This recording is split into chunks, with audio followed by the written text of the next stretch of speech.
We're going to begin our talk today with a little bit of time travel. Just 2 years to the year 2008, which we all remember was a pretty busy year, right? It was a year that we had a bitterly partisan presidential election. We had the housing bubble burst. We had the recession become a reality for most Americans, and we had the banks fail.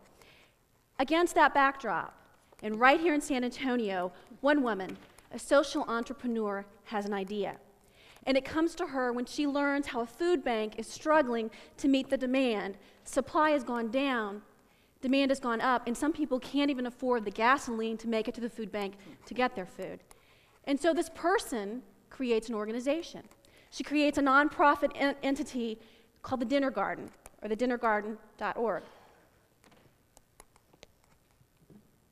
Not working. And using volunteers, like Julie, who's here on the front row, she sends out seeds, just like these. And in 2 years, this person has helped to create over 50,000 home gardens, 125 community gardens across the country, and there's more to come. Ladies and gentlemen, that person is Holly Hirshberg.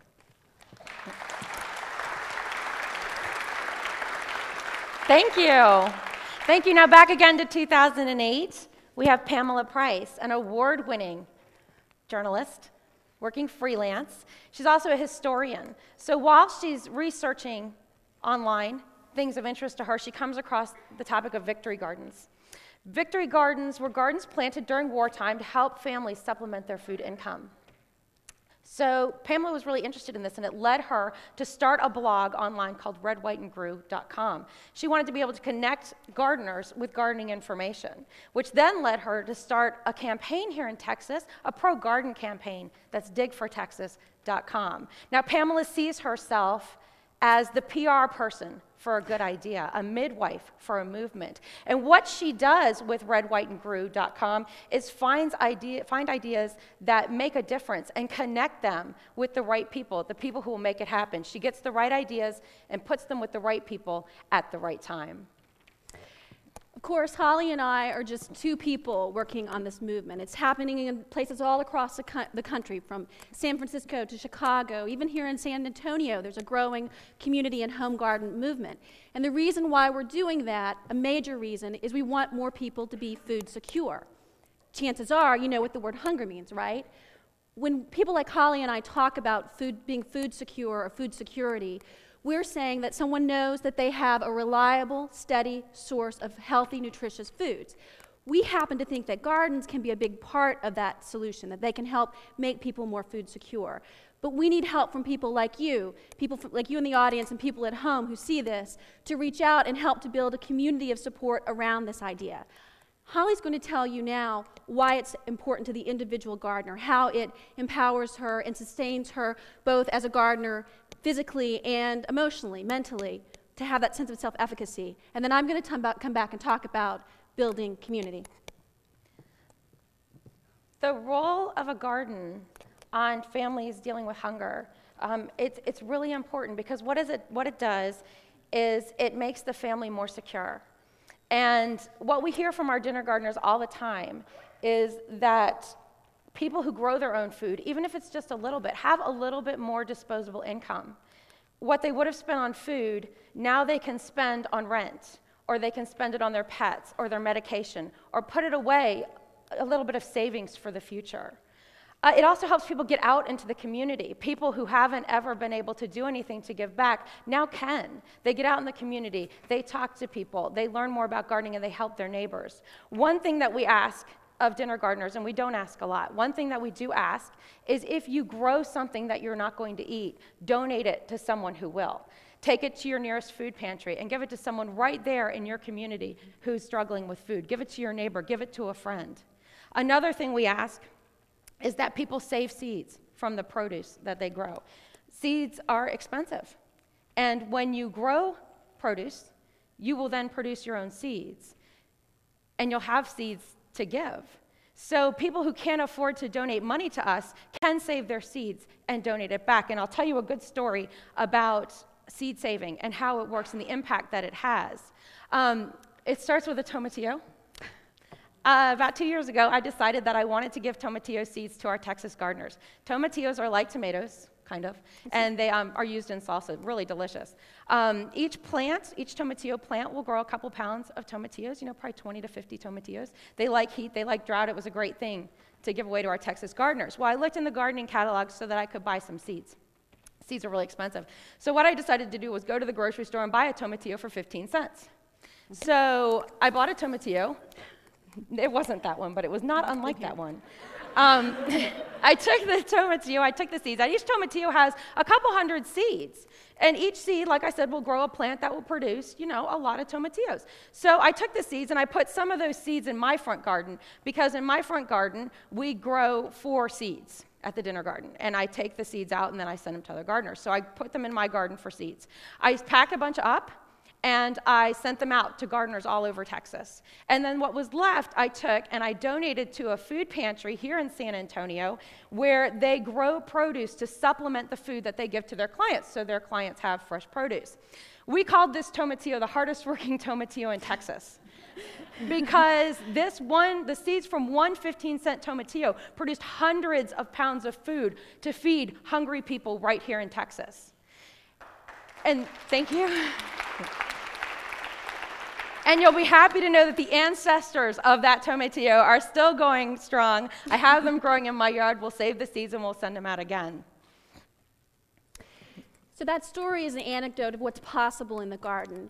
And if we want to support people like Holly describes, who are willing to go out and grow their own food and save the seeds and continue to nurture themselves, we have to come together as communities. And some communities are doing this already. But what we want to do is we want to have, you can call them gardening charrettes, or you can call them food charrettes. But essentially, we want to borrow the idea of the charrette, which is a public meeting where people come together to brainstorm and come up with solutions and come up with a list of assets, opportunities, and even obstacles that individual gardeners may face. Now, I'm a storyteller. I'm a writer by profession. And so for me, the most exciting thing that you can kind of dig up with your charrette are the origin stories about your local food system. Let me give you a couple of examples. In Chicago, my friend Lamanda Joy is a blogger, and she discovered a 1940s era victory garden. The land was still available, no one was using it, and so she got support from her alderman and some other people in the community, some nonprofit leaders, to actually bring that garden back. And that story is being told in fresh new ways through new media, through traditional media, and people are getting really excited about the idea of growing fruits and vegetables again. And not only is that garden serving people that actually grow the food, the extra is going to a food bank nearby. That's a really powerful example of an origin story. Another one, which I think has some real opportunity in Texas, and I'm hoping that we can get some energy around, is the fact that the Texas Governor's Mansion, which is currently closed for renovations, has historically had some sort of food production on site, all the way back to its beginning in the 1800s.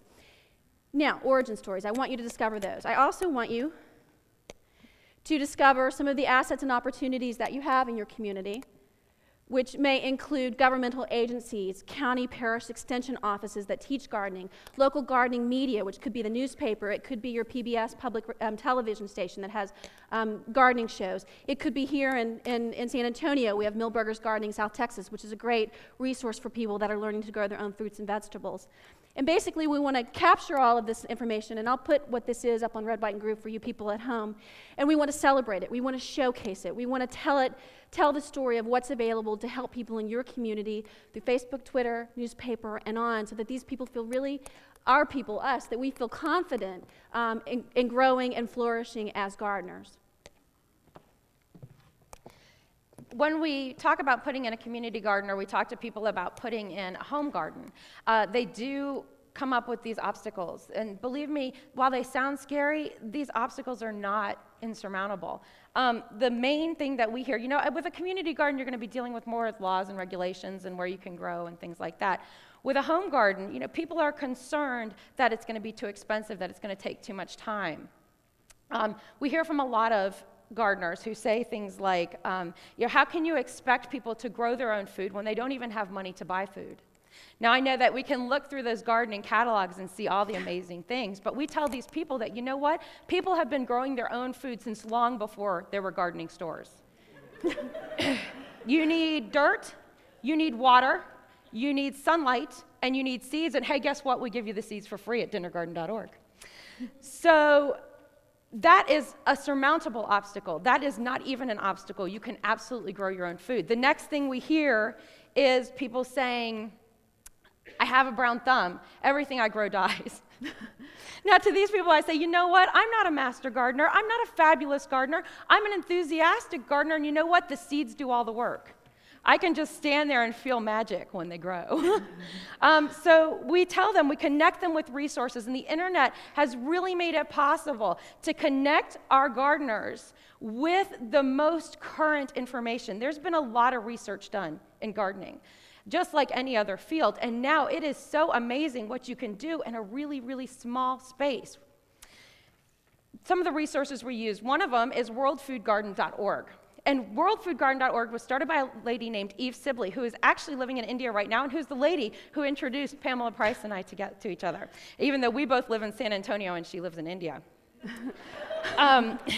So worldfoodgarden.org is a wonderful, amazing, free online resource. And what you do is you go, you put in your zip code, and it will tell you planting times for anything, anywhere in the world. They also have free gardening mentors. They also have free gardening tutorials and seed swaps. Everything you need right in one place. Amazing. The second thing we do, that we hear people say all the time, I don't have any land. How do you expect me to grow food? Well, we figure if there's a will, there's a way, right? We talk to our friends at lifeonthebalcony.com, and they support our container gardeners. And what they do is they tell people how to garden in the small space you have. One of our volunteers is here today, Julie. And Julie gardens on the back of her headboard in her apartment, in front of the window. If Julie can do it, you can do it too. When harvesting is done, we send them to a new organization that's totally amazing called ampleharvest.org. Ampleharvest.org is a brilliant idea.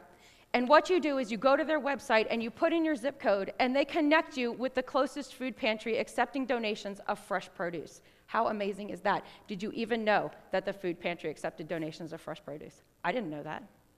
So when you have extra eggplants, tomatoes, whatever, you can give it to someone right in your neighborhood. So they have it that day. When you donate a pepper to the food pantry, that's someone in your neighborhood who has fresh fruit because of your work. That's awesome. It doesn't cost you anything. And then they can save the seeds for next year. You know, the economy is in bad shape. You know, we are all struggling. We all know someone who's struggling. You know, and our thought at the Dinner Garden is that we all need to work together to bring ourselves out of this together.